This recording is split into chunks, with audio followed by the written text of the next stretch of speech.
Vítam vás pri sledovaní našej relácie Rybárstvo na dlani. Dlho sme sa nevideli. Naposledy to bolo nesprávne zaobchádzanie alebo týranie zvierat, čo malo veľmi dobré ohlasy. No a dnes sa netradične nachádzame na Bielom potoku v Slovrybe. Bohuž, čo sa tu konalo dneska? Dneska tu bolo prvé zasadnutie novozvoleného predstavenstva a dozornej rady našej akciovej spoločnosti Slovryb. Tému Slovryb budeme asi riešiť niekedy inokedy, ale mohli by sme sa teraz vrátiť takým aktuálnym veciam, ktoré sa odohrali od toho dňa, čo sme sa videli naposledy v podstate. Myslím, v tejto relácii. Viem, že prebehla nejaká zarybňovacia komisia, viem, že máš kopu noviniek, takže by si mohol rybárov oboznámiť, čo ich čaká a čo ich neminie.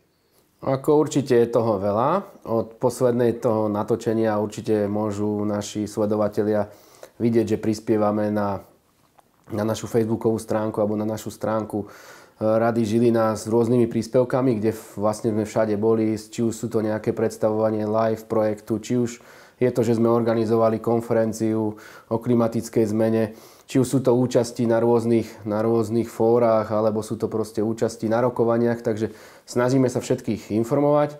A z toho diania zväzu, od toho posledného, vlastne je teraz najdôležitejšie, bude teraz v júni zasadnutie rady a vlastne tam by sa mali riešiť už dlho očakávané či už ceny povolení alebo množstvo privlastnených úlovkov. Vychádzate z návrhu zarybňovacej komisie? Áno, zarybňovacia komisia vlastne mala zasadnutie, ak ma neklame, minulý týždeň. Už máme aj zápis z toho, vlastne, takže zarybňovacia komisia zaujala stanovisko, ktoré možno bude pre veľa rybárov troška také nešťastné. Uvidíme, čo vlastne povie rada na to, ale základnými takými vecami je, že by mali zrásť ceny povolení, ak teda to rada odsúhlasí. Zarybňovacia komisia odsúhlasila, že by mala, teda navrhuje rade, aby kaprové zväzové povolenie stúplo o 20 eur, to znamená z 50 na 70. Ešte vlastne sme zaoberala množstvom privlastnených úlovkov a túto uzavrela asi takým spôsobom, že to ponechá v tejto výške, ktoré bolo doteraz 40 kusov, ale už sme sa tam zaoberali viacerými podnetmi. To znamená, že by sme chceli obmedzovať do budúcna určite úlovky. Bavili sme sa už teraz o tom, že by sme chceli obmedziť množstvo privlastnených dravých druhov rýb. A práve preto sme si nechali ešte rok na to, aby sme si dobré štatistiky a analýzy spravili a možno sa pozreli aj dobre do legislatívy, čo všetko nám to a ako nám to umožňuje, aby sme sa niekam posunuli. A možno, že taká iskrička nádeje sa svitá už aj v elektronizácii a tá by nám vlastne v tomto celom mohla veľmi dobre pomôcť. No, aby sme nehovorili o zvyšovaní povolení, mimochodom následne sa ťa opýtam, že kde budú použité peniaze, ktoré teda získate, ak to rada odsúhlasí, tých 20 eur navyše? Ako vlastne, keď si to tak zoberieme, 20 eur, každý povie, že to je veľa, ale keď si to preráťate na ten celý rok a čo si môžete privlastniť, a sú neuveriteľné nároky, aj každý z tých, kto nás sleduje, stále hovorí, že sú není prístupy k revírom, že proste nemajú si kde čo on pustiť a tieto veci, o ktorých sme sa naozaj bavili už tu niekoľkokrát. Už sú reálne návrhy, že kde by sme mohli si čo prenajať, hej? Či už aj od SVP alebo od súkromníkov. Reálne už sa pracuje na miestach, kde by sme sa mohli posunúť, ale všetko stojí nejaké peniaze. Hej? Takže my tie peniaze nechceme vlastne znižovať zarybnenie a týchto 20 eur by malo slúžiť práve na tie služby pre tých rybárov. Onedlho ich už budete vidieť, hej, lebo sa pripravujú niektoré veci, že sa to naozaj podarí. A druhá vec je, že tým príjmom, a kto si to všimol, že stúpli ceny aj násád, takže stúpli aj ceny všade, tak vám stúpli aj ceny násadových rýb, takže vlastne by sme sa týmto navýšením vrátili na tú úroveň zarybňovania z roku 2021 v tej množstevnej stránky. Neviem, ale dostalo sa mi do uší, možno mi to potvrdíš a možno mi to vyvrátiš, že má byť viac druhov povolení na rybolov, že sa to má nejako meniť, že zvláštne povolenie, ktoré doteraz platilo všade a že sa má nejako meniť a počet privlastnených rýb a podobne. Čo sa týka povolení, pristúpili sme k viacerým zmenám, alebo navrhujeme viacero zmien, takže vypadávajú určité ceny povolení, čo sa týkalo miestnych, pstruhových, miestnych miestnych kaprových, vyškrkávame tie najnižšie hodnoty, lebo 17 a 20 eur miestnu pstruhovú povolenku mať, to je podľa mňa holý nezmysel. Ale k tomu by som sa nechcel venovať.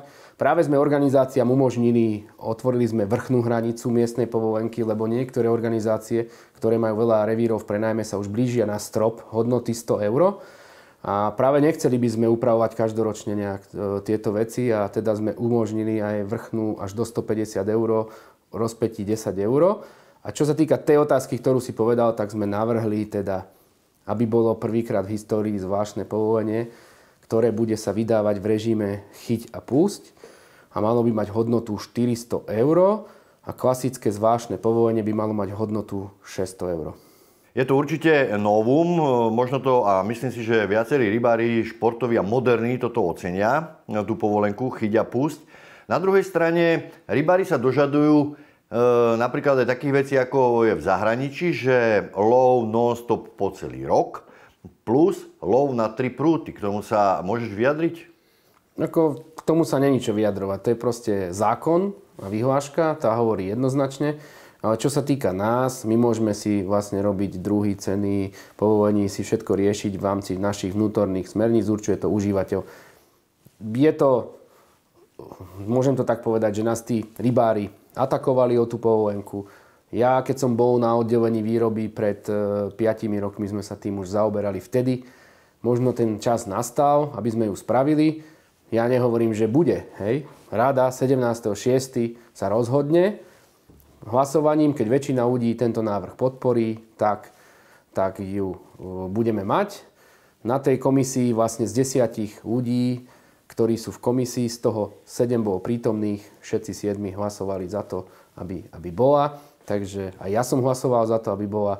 Ja som za to, aby tí rybári proste, my im vyhoveli tým ľuďom, ktorí nechytajú. Nemôže byť tá povolenka v hodnote určite polovičnej alebo menšej, lebo všetky ostatné veci musíte takisto robiť ako doteraz. Musíte zarybňovať, aby bol lukratívny ten revír, musíte sa o to starať, musíte to ochraňovať. Všetky tieto veci sa tam musia diať. Bude ten benefit tých 200 eur lacnejšia, ale tam si naozaj treba povedať, že tých povolení sa nevydáva veľa, nepredáva sa ich veľa. Uvidíme, čo to spraví teraz. A myslím si, že to je taká nadstavbová povolenka, môže ukázať o tej našej mentalite, že či tí ľudia, ktorí to chcú tak robiť, že sa začne tie povolenky viac predávať. A na základe toho môžeme reagovať potom aj na nejaké tie miestne alebo kaprové. Uvidíme, ako nám to ukáže ten čas, čo to spraví s touto povolenkou. Toto je zaujímavá informácia a myslím si, že pre vás všetkých, tak vás poprosím, túto informáciu zdieľajte, prípadne píšte komentáre, či sa vám to páči, či sa vám to nepáči, prípadne dávajte nejaké návrhy, ako by ste si to predstavovali. No a na teba, pán tajomník, už len možno posledná otázka. Toto všetko nezáleží od zarybňovacej komisie ani od tvojich moderných názorov na rybárstvo, ale od zasadnutia rady a čo sa tam schválí. Aká je situácia, alebo aké tomu dáva šance, že by to mohlo prejsť? Ja v to verím, že to prejde. Či to bude 20 eur, alebo to bude o niečo menej, to nechám na rozhodnutí rady. Ja som hlasoval za 20 eur, pretože viem, ako to robíme, viem, ako hospodárime, viem, čo by sme chceli a veľmi by nám to proste pomohlo. Ale nechám to na členoch rady, ja mám iba jeden hlas, ďalší sú tam ešte 33, ktorí rozhodnú o tom. Takže uvidíme, čo to spraví s tými rozhodnutiami členov rady. Dobre, už sa teším teraz a teším sa samozrejme aj na to, čo nám napíšete do komentárov k tejto relácii, čo sme dnes pripravili. Budeme končiť a ozveme sa vám v najbližšej dobe s odpovediami na vaše otázky. Prišlo ich niekoľko, ešte chcem pripomenúť aj to, že posielajte mi ich prosím vás na mail redaktor@srzrada.sk. No a pri najhoršom píšte ich do komentára, ale na stránku Slovenského rybárskeho zväzu. Takže ďakujem vám za pozornosť, na dnes sa lúčime, majte sa dobre. Majte sa.